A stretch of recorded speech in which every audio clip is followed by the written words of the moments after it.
zamani kidogo, kabla ya maandamano, kulikuwa kuna taarifa wataka kumtoa Tundu Lissu na kumpiga risasi kinamna mtaani huko, iwe tu kama vile kumetokea rapsha. Sasa sijui ni hiyo ndio walikuwa naipanga, kwa sababu kwa Samia mambo yake anayoyapanga, equation ni kwamba lazima amcancel Lissu, amtoe kwenye hesabu.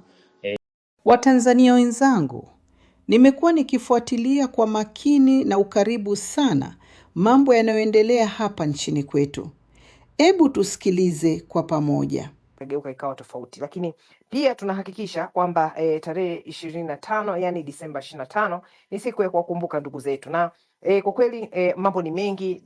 Of course ni mwisho wa mwaka, pia watu wengine wameshajumuika katika jumuiya zao na familia zao, lakini tusiwasahau ndugu zetu wale ambao walikuwa wengi wao, 80% walikuwa wamekaa majumbani kwao, walikuwa hata hawafanyi jambo lolote, walikuwa hawaandamani, wengine wametoka kupiga kura, lakini cha ajabu wamekuja wameuawa kinyama sana. Tumeona kwa mfano huko Tunduma na Kiela ilikuwa mbaya kiasi kwamba walikuwa wanaingia wanawaua familia nzima, wanachukua wanaume ambao ni kuanzia miaka 15 na kuendelea, wanatolewa nje ya nyumba, baadaye wakawa hawaonekani tena, lakini baadhi ya watu ambao wameweza kushuhudia wamesema waliuawa. Kwa hiyo hali ni mbaya kwa kweli, na kitu ambacho labda wakati tunaendelea kwenye mijadala hii nilitaka nianze nayo ni kueleza watu kwamba jamani, sikilizeni, maandamano bila kikomo si kwamba tu tunaongelea hewani. Tukumbuke kwamba pale tunapoamua kwamba hii ni tukio la siku moja na kurudi, tunawapa nafasi hawa ndugu zetu ambao tuseme wako ndani ya mfumo waweze kuanza sasa kuangalia nani alikwepo, nani alipiga picha. Lakini kibaya zaidi, wale makatili sasa ambao ni psychopath ndio wanapata sasa ule mwanya wa kuanza kuteka, kufanya vitendo vichafu, kuwaua watu na kuwapoteza. Kwa hiyo jambo ambalo linatakiwa kila mtu ajue, na nadhani hasa Gen Z, lakini sio tu Gen Z, hata wanajamii waelewe sasa hivi tuko na serikali ambayo ni haramu. Hiyo serikali inataka damu za wananchi, sio kidogo, inataka sana. Na ni kama vile mimi nilishai kusema, ni kama vile sijui wameshatoa kafara huko, kwa hiyo ni kama vile zile zimwi zile zinahitaji damu nyingi ya kutosha. Kwa hiyo hili swala naomba tulichukulie very serious, kwamba kama itakuwa hivyo basi tujue hiyo D25 J1 ni kwamba ni non stop. Kwa hiyo hiyo ni namba moja. Lakini kingine, nimepokea sana maoni huko inbox na nimeona baadhi ya watu wanaleta bado maneno, sijui kwamba ni sikukuu, sijui watu wanataka kwenda kanisani. Naendelea kuwakumbusha kwamba watu waliopoteza maisha yao, kama nilivyoeleza, wengine wakiwa majumbani kwao, wala hawakuandamana, watoto wadogo, wanawake, mpaka wazee. Tumeona vijana pia wengine walikuwa tu wanaendelea na shughuli zao, bodaboda ametumwa tu alete hela kidogo, kishapigwa hapo, anapigwa risasi ya kichwa, anabaki tu kuteseka. Tukumbuke pia kuna ndugu zetu wale ambao walipigwa tu risasi labda ya mguu, kapelekwa pale wodini, wamemtoa pia, wakambeba, wakampeleka. Kwanza kuna njia mbili waliwamaliza, kuna ile walikuja wakawachukua wakaweka kwenye magari ya polisi wakaondoka nao, lakini baada ya muda kama nusu saa magari yale yalirudi na idadi ile ile ya maiti. Kwa hiyo tunajua kabisa kwamba hawa ndio waliouawa. Lakini kibaya zaidi, baada ya kuona kwamba sasa hapa tunapoteza muda na watu wanaoletwa ni mamia na mamia, wakaona usiwe tabu, wakatoa maagizo na walitumia baadhi ya madaktari na viongozi wa mahospitali, kitu ambacho pia tutakuja kuongea kwa siku za hapo mbele tutakapopata haki. Waliwabeba wakaambia wapeleke mochwari, wakishawapeleka mochwari basi wakae huko wapile up kule na wafanyie kazi. Sasa hili swala tunaiongea bila kificho. Kwa nini tunakiongea? Kwanza kabisa hakuna sehemu tunaweza tukazungumzia maridhiano, sijui madudu gani ambayo tunaona wako bize kutuletea, kama hakuna ukweli. Na ukweli lazima usemwe. Watu ambao watasema ukweli hawatakiwi kuwindwa, hawatakiwi kutafutwa na kupotezwa. Namba mbili ni kwamba baada ya ukweli kusemwa, sasa ndio tunataka kwamba uwajibikaji ufanyike, na uwajibikaji ukifanyika tunapata haki. Sasa mambo haya ya kukaa kuanza kutiana ujinga hapa, na mimi nasema wazi kabisa, hakuna mtu ambaye ataweza kusalimika akianza kutuletea upumbavu wa maridhiano kabla ya kusema ukweli, haki na uwajibikaji. Kwa nini? Kwa sababu hakuna maridhiano. Mtu ameua, ametoa maagizo, ameua watu 10,000 alafu anasema who are you? Anasema mtaka nifanyeje? Yani ni ile kiasi cha kusema kwamba sawa, nimewaua, sasa mtanifanyeje? Ni hivyo. Na hili swala linatakiwa kila mtu akae nayo. Mimi nitaendelea kukumbusha, najua kwamba watu wengi wanapenda mambo yarudi yawe kama before, lakini nasema hivi, kama ambavyo damu ya Kaini ya Abel ilivyolia, wanaita Cain's curse, yani Kaini alilaniwa kwa sababu ya kumua ndugu yake. Sasa Abel damu yake inalia. Hawa ni ndugu zetu, hawa ni kama ndugu zetu wa tumbo moja, hakuna tofauti. Hawa ni ndugu zetu ndani ya nchi, wameuawa, wamechinjwa, wengine wamechinjwa kabisa kichwa. Hiyo taarifa pia tunazo, na sijajua mpaka sasa hivi hao ambao wanachinja wako wapi, maana ni chinja kweli. Sasa wanakata vichwa, inakuwaje? Hawa ni watu sijui ni Al-Qaeda hawa kabisa, lakini ni wote wanafanya kazi chini ya amri ya Abdul na mamake, na hili swala hata wabishe vipi, ushahidi upo, wala hatutaogopa. Lakini kingine ambacho labda ni muhimu wakati tunaendelea kujiandaa kuelekea Disemba 25 ni kwamba hatukuruhusiwa hata kuwaomboleza. Jamani, hili swala tunaomba kwa kweli wananchi wasikubali. Sasa sitaki kuongea sana, mimi na mambo mengi, lakini kwa sababu tulikuwa tunaongea kuhusu mbinu na mkakati, najua kwamba watu walikuwa nauliza sasa hivi, of course baada ya mijadala watu wengi wamesema hakuna eneo moja la kujikusanya, bali kila kitu kinafanyika katika community yake au katika mazingira yale na watu watajuana wenyewe. Kwa hiyo sisi tuiache hivyo, lakini kwa sasa kwanza tupate yale yaliyojiri, alafu tutakuja tena kwenye swala la mikakati na mbinu. Shabaha, hali yako vipi? Karibu. Salama kabisa dada Maria, natumaini uko na afya njema pia. Niko vizuri, niko poa kabisa, karibu. Asante. Na mimi nitaweka comment kidogo tu hapo kabla ya kwenda mbali. Maandamano haya yanayoendelea sasa hivi au yatakayokuja kufuata, yani itakuwa kama amila inavyovimba. Kwa kadri inavyovimba ndivyo watu watakavyokuwa wanazidi kuelekea kwenye maeneo mahususi, lakini ni hakika ujumbe ambao mimi nimesikiliza, nimepita Clubhouse leo kidogo kuwasikiliza, nimepita TikTok, ni kwamba watu wameshaelewa kwamba maandamano au protest lazima ifanyike kwanza kwa kuanzia kwenye zile maeneo yetu kidogo, na kikubwa ni kwamba itakuwa inawavuta polisi kama manati, lakini ubaya ni kwamba manati nayo ina ukingo wake wa kuvutika. Kwa hivyo ikifika hatua polisi wamefanya uhuni huko kwenye jamii, kutoka huko ni ngumu. Lazima tuwaambie kabisa, tukishaingia vichochoroni kwa watu kwenda kufanya ujinga, unaweza ustoke huko. Sasa ni lazima kuchukua tahadhari, kwa sababu ukiwarisia anayeng'ang'ania madarakani ni mtu mmoja, wala sio nyinyi mapolisi. Nyinyi kazi yenu itaendelea kuwepo tu. Hata kesho tukiwa na ACT, tukiwa na Chadema, kazi ya polisi iko pale na mshahara unatoka mifukoni kwa wananchi, wala si kwamba kuna mwanasiasa yeyote aliwahi kuwalipa nyema askari. Kwa hivyo mnatakiwa tukuelewa kwamba wananchi wanataka kukomboa nchi yao, wawatoe nyema polisi kwenye nyumba za mabati. Mtu akiua mtu ahukumiwe kwa haki na sheria kabisa, kwa uwajibikaji. Na pia jamii inatakiwa kuelewa watu walioua kiasi kile wakiendelea kubaki mtaani wanakuwa ni hatari zaidi. Ndio maana utaratibu, yani wataalamu huko nyuma, wale ambao wamegundua vitu vingi sana, mpaka hii serikali yenyewe walioigundua wakagundua kwamba kuna watu wakifanya baadhi ya vitu katika jamii lazima wawekwe gerezani. Wanawekwa gerezani si tu kwa sababu ya kuwafunza, lakini pia kuiweka jamii katika usalama, kwa ajili ya usalama. Hata ya mapolisi zamani alikuwa yanasema huyu amemkamata kwa ajili ya usalama wake, lakini kuna wakati mtu anakamatwa kwa ajili ya usalama wake, kuna wakati mtu anakamatwa kwa ajili ya usalama wa jamii inayomzunguka, lakini hapo pia akiwekwa katika kurekebishwa, kwa sababu sasa huyu mtu ameshaanza kuua watu, ajui thamani ya mtu, hutu, anauaua tu, dini zinakataza, serikali inakataza, yeye amefanya mambo kama hayo. Sasa mtu kama huyu anakuwa kama anatakiwa kuzaliwa upya.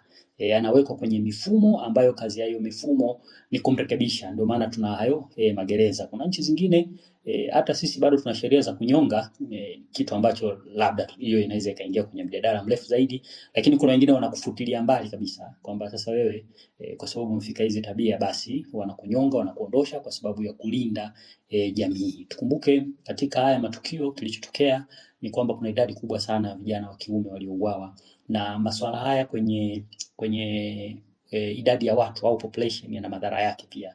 Kwa hivyo kama tukiingia kwenye sayansi huko na kuyachimba, tunaweza tukajikuta labda mara nyingi tunawekaga mzaa sijui mwanamke wawili, wanaume mmoja. Kuna nchi zimefika hatua zikawa na hali mbaya sana ya population imbalance, yani kutokuwa na usawa mzuri katika jamii, haswa mlingano wa kijinsia, na tunatambua kwamba kuna ugumu sana kwa kupatikana watoto wa kiume kibiolojia, lakini yanapokuja kufanyika mauaji ya kishenzi na mtu mmoja namna hii alifanyika, lazima tuangalie ni kwa kiasi gani tumepoteza. Hiki kilichotokea ni deni kubwa ni tukio la kinyama, lakini ni tukio la hatari kiuchumi, kibiolojia na kijamii. Yani ukiliangalia limekaa kwa namna ambayo haikubaliki kwa namna yote. Nchi kama Uingereza ziliwahi kuathirika pale sehemu ya jamii, hasa wanaume walipouawa sana kwenye vita, lakini bahati nzuri wale wenzetu kidogo maendeleo yakaja, walijua namna walivyopambana, kuna namna walivyoelimisha wanawake kuweza kumudu mazingira,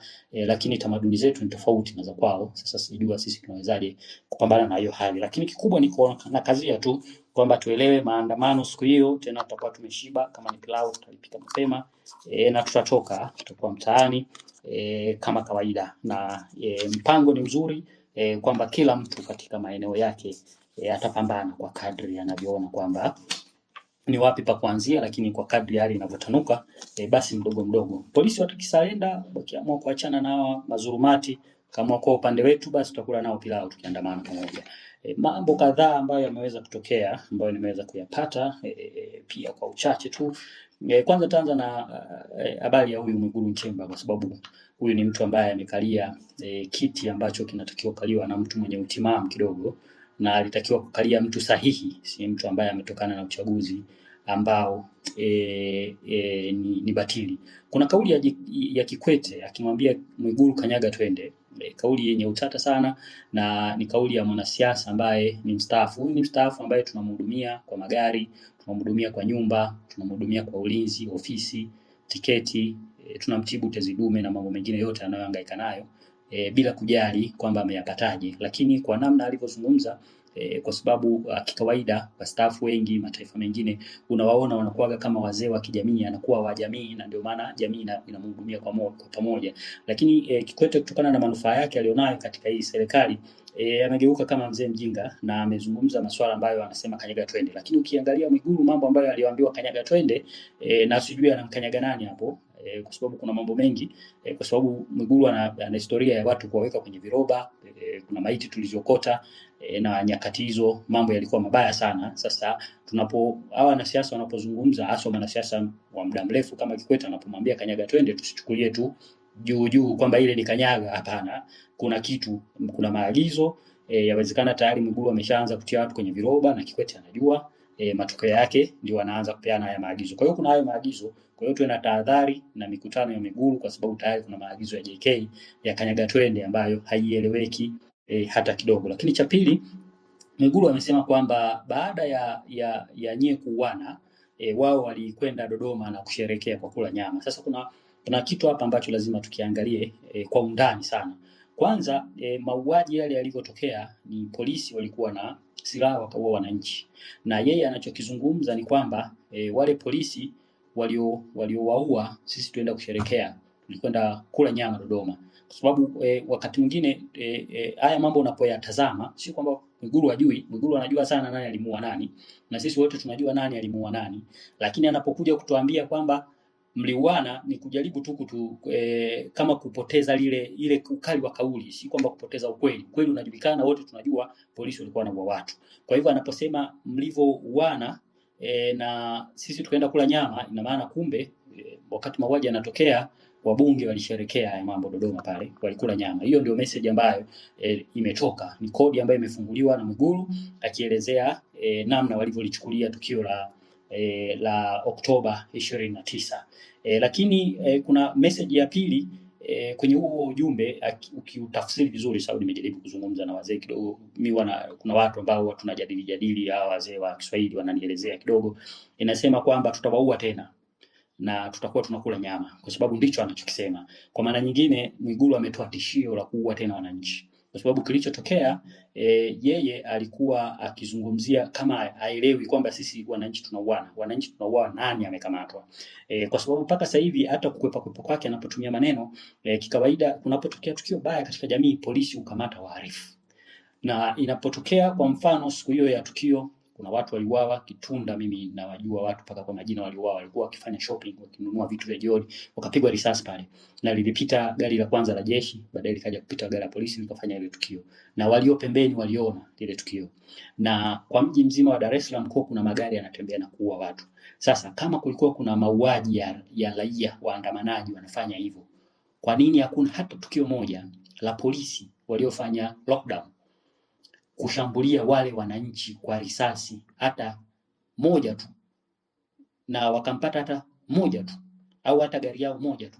Kwa nini hakuna tukio hata moja ambalo polisi wamewahi kutoka na kusema tulipambana na wale ambao walikuwa wanatumia silaha dhidi ya wananchi? Hakuna tukio hata moja. Na hapo hapo serikali inasema kwamba wale waandamanaji mara zilikuwa video AI na nini. Huu ni uthibitisho ambao unatupeleka kwenye hoja kwamba Mwigulu anajua waliua, na Mwigulu anajua nani aliyeua, kwa sababu bahati nzuri aliyeua yuko kwenye video. Alisema kwamba kilichotokea sasa, hii ndio mkanganyiko ambao na wenyewe wauangalie, kwa sababu tayari kuna record ambazo, na tunashukuru wanapozungumza, kwa sababu tunaendelea ku establish fact vizuri, kuonyesha kwamba hawa ni machizi, wanahitaji kufungwa wote hawa. Aliyeua watu alisema alitumia nguvu kwa kiwango kulingana na waandamanaji waliokuwa wakisema iwe kama Madagascar. Waandamanaji wa Madagascar walikuwa wanaandamana kuiondoa serikali kwa kutotoa huduma umeme na maji pamoja na rushwa na mambo mengine, lakini umeme na maji ilikuwa ni chanzo cha yale mambo. Lakini yeye anasema hakutaka hata kauli za aina hiyo za wale wa Madagascar waliokuwa wakidai umeme na maji, aliamua kuwaua. Na leo tunapata uthibitisho mwingine kwamba hawa watu kumbe baada ya kuua watu walikwenda kufanya sherehe. Sasa wale ambao wanahudhuria mikutano ya Mwigulu Nchemba, inabidi ifike hatua siku moja mkamate pale, muulize hizo nyama walikuwa wanakula na nani na nini. Au polisi msiogope, wanajifanya wako wengi hawana hata risasi kwenye hayo mabunduki yao, tunajua hivyo vitu. Inabidi ifike hatua hawa watu huko mtaani, kuliko kuwashangilia, kuwahoji vizuri.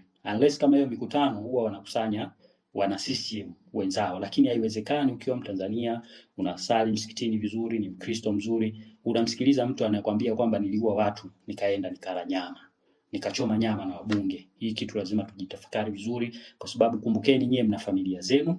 Familia zenu hazipati manufaa yoyote kutokana na uongozi batili. Wao wanapata mishahara, wanapata nini? Wewe unapokwenda pale na kuanza labda kushangilia au kuanza kusikiliza yale mambo na kukaa kimya pale, una mega laana yao kwenye familia yako wewe pia.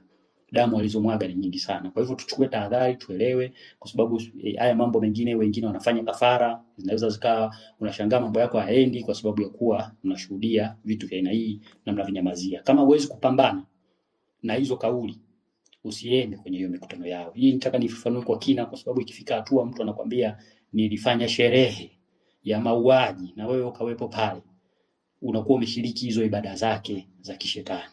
Swala lingine linaonekana ni la Father Kitima. Tunazungumza kuhusiana na maisha yake. Anasema anaishi kwa hofu, wanamuinda kutokana tu na kazi anayoifanya, kazi ya teki, kazi ya maaskofu, lakini anawindwa. Na toka ametoa hii kauli, hakuna kauli yoyote iliyotolewa na jeshi la polisi. Kama vile tunarudi tena, kwa sababu najaribu kuwa na wafafanulia hivi vitu ili muelewe kwa haraka tu kwamba tukio lililofanywa na serikali linafananaje, tukio lililofanywa na wahalifu linafananaje. Tukio lolote lililofanywa na serikali huwa hakuna hatua zozote ya Tanzania. Hii ya Tanzania, naposema serikali sisi ni wa Tanzania. Kwa hiyo ukiwa mahali popote pale, rudi Tanzania. Tukio lililofanywa na serikali hizi batili au kihalali, hii ya Tanzania, huwa wahusika hawachukuliwi, yaani wanapotezewa, wanapotea. Hata liwe la aina gani watapotea. Kwa hiyo anayemuinda Father Kitima sasa hivi moja kwa moja, kutokana na mazingira yaliyopo na kutokana na polisi wanaogopa, kwa sababu hii nayo lazima muelewe. Mazingira yaliyopo, huyu father anawindwa. Tunaelewa kwamba father huyu kuwindwa inaweza ikaleteleza matatizo makubwa sana kwa taifa letu, kwa sababu kumbuka ni mtu mwenye muumini wa kanisa lenye watu wengi pia katika taifa letu. Lakini kutokana na kwamba polisi wako tayari lolote litokee, ina maana anayemuinda Father Kitima ni Samia. Hakuna mtu mwingine anaweza kuwa na nguvu za kumuinda Father Kitima akafika akalalamika, polisi wakamuogopa huyo mtu, nje ya Samia Suluhu Hassan ambaye ameteki madaraka yake. Kwa hivyo Samia, popote ulipo tunakuona, wala hii kitu hatuwezi kuendelea kuifumbia macho. Haya masuala ya kuwa viongozi wa dini hatutaki laana za aina hii. Kama sio Samia, tungeshaona hatua zinachukuliwa dhidi ya aliyemshambulia mwanzo. Walimshika mtu feki, wakataka kumbambika kesi, wakamwachia. Baadaye wameendelea kumuinda tena. Haiwezekani viongozi wa dini, kama wewe ni Mroma, mimi nimeweka tuta yangu hapo, siwezi kuzungumza, niliweka. Kama wewe ni Mroma, uko serikalini, uko kwenye vyombo, unabeba bunduki, viongozi wako wa dini wanatendewa haya wanayotendewa, na wewe bado unaamini bado ni Mroma Mkatoliki, wewe bado ni mshenzi. Yaani kitu lazima tuwafafanulie vizuri muelewe.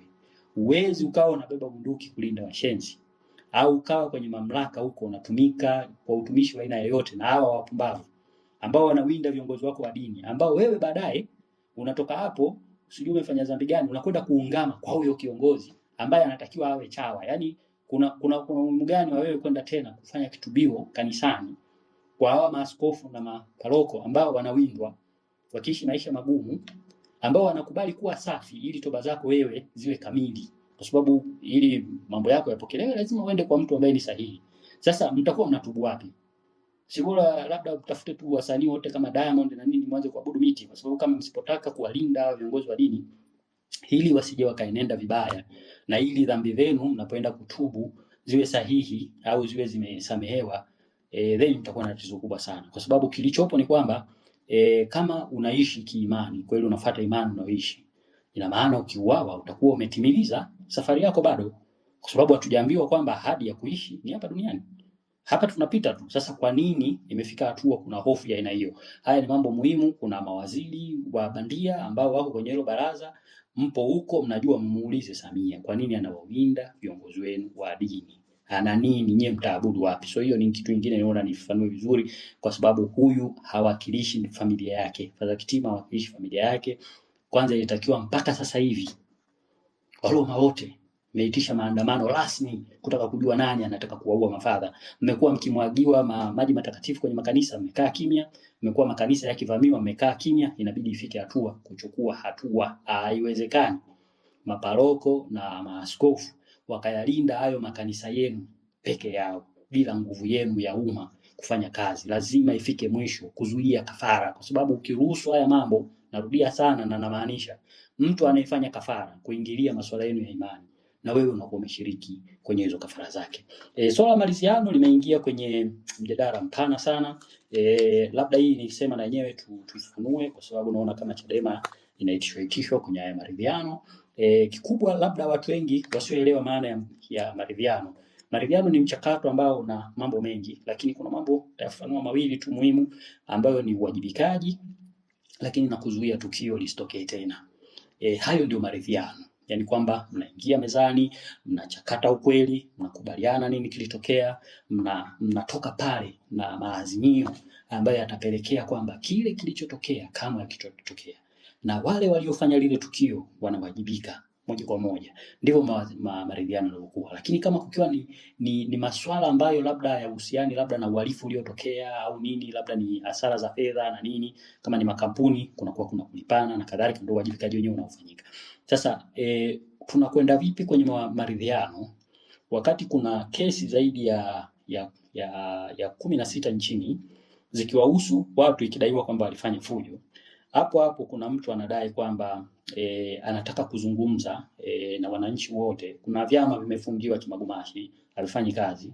Kuna mwenyekiti amepewa kesi za kimagumashi wa Chadema, yupo ndani.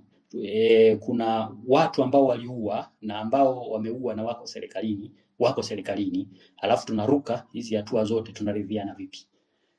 Kenya ilipofikia hatua kukawa kwa moto sana, tunakumbuka Mkapa alikwenda kufanya kazi kule.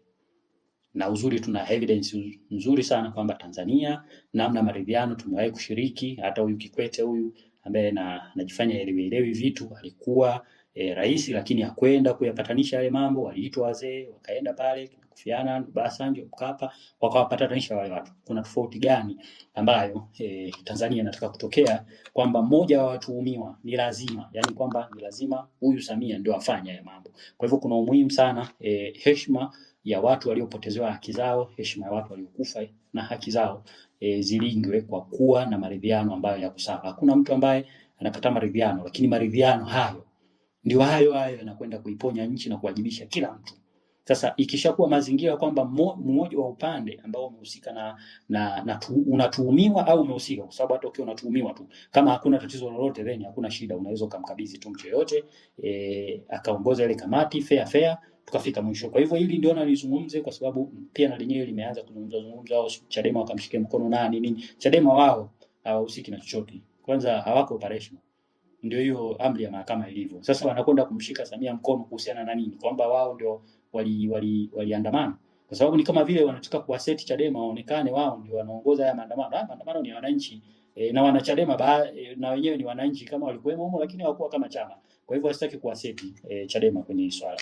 Kesi ya Lissu imeendelea kuwa na ukungu kidogo na kuna mambo kadhaa ambayo yameibuka. Moja, kuna udhibiti mahakamani kuonana na Tundu Lissu, lakini mbili, kuna mawakili wake wanapoenda kuongea naye, maafisa wa magereza inabidi wasikilize yale mazungumzo kinyume na taratibu. Hii iliwahi kuleta mgogoro mwanzo na Tundu Lissu aliweka malalamiko mahakamani. Jaji mkuu hivi karibuni alisema mahakama ziko huru, lakini kule magereza inaonekana zile hambi zilizotolewa kwamba haki za mtuhumiwa ziheshimiwe, magereza kama kawaida wameanza kuzivunja. Mara ya mwisho ilitakiwa kwamba kesi yake ianze Disemba 5 mpaka Disemba 11 na hakuletwa mahakamani. Aliandika barua Disemba 5 kwenda kwenye mahakama na haikufika kwa takriban siku 10 mpaka Disemba 15 ndio barua hiyo imefika. Mpaka sasa hivi hakuna kauli ya mahakama kuhusiana na swala hilo la hiyo kesi, kwa nini kuna ukimya na kadhalika. Lakini kuna habari nyingine ambayo imetolewa na Dr. Silaa aliyewahi kuwa katibu mkuu wa Chadema. Yeye anasema kwamba kumekuwa na bidii au juhudi ya waliojiweka madarakani kumtoa Tundu Lissu magereza chini ya carpet kama walivyofanya Pamboe, kwamba wanapambana kwamba wamtoe magereza, lakini Tundu Lissu amewakatalia kwamba lazima utaratibu na sheria ifuatwe. Sasa kulikuwa mwanzo kuna taarifa kwamba zamani kidogo kabla ya maandamano kulikuwa kuna taarifa wataka kumtoa Tundu Lissu na kumpiga risasi kinamna mtaani huko, iwe tu kama vile kumetokea rapsha. Sasa sijui ni hiyo ndio walikuwa naipanga, kwa sababu kwa Samia mambo yake anayoyapanga, equation ni kwamba lazima amcancel Lissu, amtoe kwenye hesabu. Sasa hiyo Lissu ameikataa kwa mujibu wa Dr. Slaa.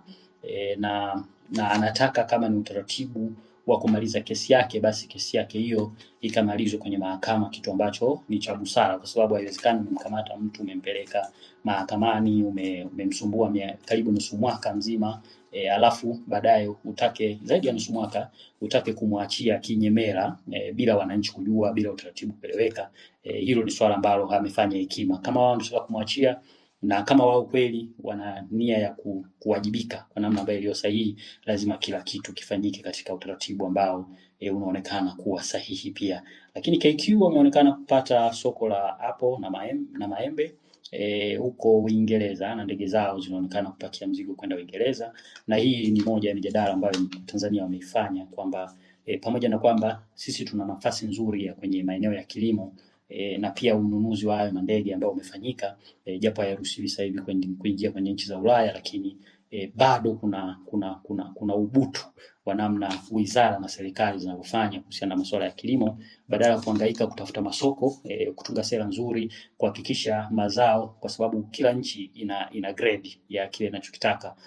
Kama ni aina ya maapo, aina fulani wanayotaka, kama ni maembe hivyo aina fulani wanataka, inabidi ulime yale wanayotaka, sio yale ambayo wewe unayapenda tu ndio wapelekee. Kwa hivyo lazima wizara, vyuo kama SUA vifanye bidii na juhudi kuhakikisha grade ya mazao yetu ya kilimo na ufugaji yanaendana na masoko ya nchi nyingine, kwa sababu kama kuna mataifa mengine yanaweza, na sisi lazima ifikie hatua wakulima wategemee kuuza nje ili kuweza kupata fedha pia. Japani kuna maongezi makubwa wananchi na serikali yao kutokana na hali ya nishati katika hilo taifa. Uhitaji umepanda sana, na Japani inakadiriwa kwamba inatumia bilioni 130 kila mwaka kwa kununua gesi na makaa ya mawe kwa ajili ya kuweza kutengeneza nishati ya umeme. Na kikubwa Japani wanataka kuhamia kwenye vinu vya nyuklia, na mpaka sasa kuna vinu 14 vinafanya kazi, lakini kimoja ambacho wanataka kukiwasha ambacho ni kikubwa kuliko vyote duniani kikiwa ni gata, ndicho kinaleta mgogoro zaidi, haswa kwenye lile tukio lililotokea Fukushima, ambapo wakazi wengi baada ya kuulizwa na upigaji wa kura kwa 60% wamesema kwamba hawaungi mkono kuzinduliwa kwa hicho kinu kikubwa. Maana kidogo kabla ya maandamano kulikuwa kuna taarifa wataka kumtoa Tundu Lissu na kumpiga risasi kinamna mtaani huko, iwe tu kama vile kumetokea rapsha. Sasa sijui ni hiyo ndio walikuwa naipanga, kwa sababu kwa Samia mambo yake anayoyapanga, equation ni kwamba lazima amcancel Lissu, amtoe kwenye hesabu. Sasa hiyo Lissu ameikataa kwa mujibu wa Dr. Slaa, na anataka kama ni utaratibu wa kumaliza kesi yake, basi kesi yake hiyo ikamalizwe kwenye mahakama, kitu ambacho ni cha busara, kwa sababu haiwezekani umemkamata mtu umempeleka mahakamani, umemsumbua karibu nusu mwaka mzima, alafu baadaye utake zaidi ya nusu mwaka utake kumwachia kinyemela, bila wananchi kujua, bila utaratibu kueleweka. Hilo ni swala ambalo amefanya hekima. Kama wao wanataka kumwachia na kama wao kweli wana nia ya kuwajibika kwa namna ambayo iliyo sahihi, lazima kila kitu kifanyike katika utaratibu ambao unaonekana kuwa sahihi pia. Lakini KQ wameonekana kupata soko la apple na maembe huko Uingereza, na ndege zao zinaonekana kupakia mzigo kwenda Uingereza, na hii ni moja ya mijadala ambayo Tanzania wameifanya kwamba pamoja na kwamba sisi tuna nafasi nzuri ya kwenye maeneo ya kilimo na pia ununuzi wa hayo mandege ambao umefanyika, japo hayaruhusiwi sasa hivi kuingia kwenye nchi za Ulaya, lakini bado kuna ubutu wa namna wizara na serikali zinavyofanya kuhusiana na masuala ya kilimo, badala ya kuhangaika kutafuta masoko, kutunga sera nzuri, kuhakikisha mazao, kwa sababu kila nchi ina grade ya kile inachokitaka. Kama ni aina ya maapo, aina fulani wanayotaka, kama ni maembe hivyo aina fulani wanataka, inabidi ulime yale wanayotaka, sio yale ambayo wewe unayapenda tu ndio wapelekee. Kwa hivyo lazima wizara, vyuo kama SUA vifanye bidii na juhudi kuhakikisha grade ya mazao yetu ya kilimo na ufugaji yanaendana na masoko ya nchi nyingine, kwa sababu kama kuna mataifa mengine yanaweza, na sisi lazima ifikie hatua wakulima wategemee kuuza nje ili kuweza kupata fedha pia. Japani kuna maongezi makubwa wananchi na serikali yao kutokana na hali ya nishati katika hilo taifa. Uhitaji umepanda sana, na Japani inakadiriwa kwamba inatumia bilioni 130 kila mwaka kwa kununua gesi na makaa ya mawe kwa ajili ya kuweza kutengeneza nishati ya umeme. Na kikubwa Japani wanataka kuhamia kwenye vinu vya nyuklia, na mpaka sasa kuna vinu 14 vinafanya kazi, lakini kimoja ambacho wanataka kukiwasha ambacho ni kikubwa kuliko vyote duniani kikiwa ni Gata, ndicho kinaleta mgogoro zaidi, haswa kwenye lile tukio lililotokea Fukushima, ambapo wakazi wengi baada ya kuulizwa na upigaji wa kura kwa 60% wamesema kwamba hawaungi mkono kuzinduliwa kwa hicho kinu kikubwa, lakini 70% wamesema kwamba hawana imani na shirika ambalo linataka kusimamia kinu hicho kikubwa. Na tatizo linakuja hapo kwamba hakuna imani kati ya wananchi na shirika lenyewe, haswa kutokana na tukio ambalo lilitokea Fukushima miaka ya nyuma. Wana maswali kuhusiana na tahadhari au kupambana na majanga yatakapotokea, ajali ikitokea, kwa sababu mpaka sasa hivi kuna baadhi ya watu ambao walikuwa wakazi wa Fukushima na changamoto zile zilizotokea mpaka sasa hawajaweza kurudi vizuri kwenye yale maeneo yao. Kwa hivyo, lakini Japani wanasema kwamba uhitaji wa nishati uko juu sana, ni lazima walau wapate nafuu ya kutengeneza hiyo kwa kutumia nyuklia. Hayo mimi ndio nimeweza kuyapata. Nashukuru sana kwa wasikilizaji na muda.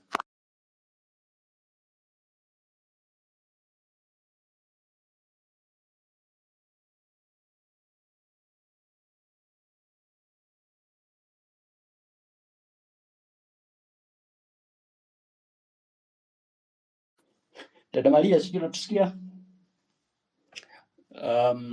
Engineer, unasikia? Ndio Je, nawasikia. mwenzangu, umejifunza nini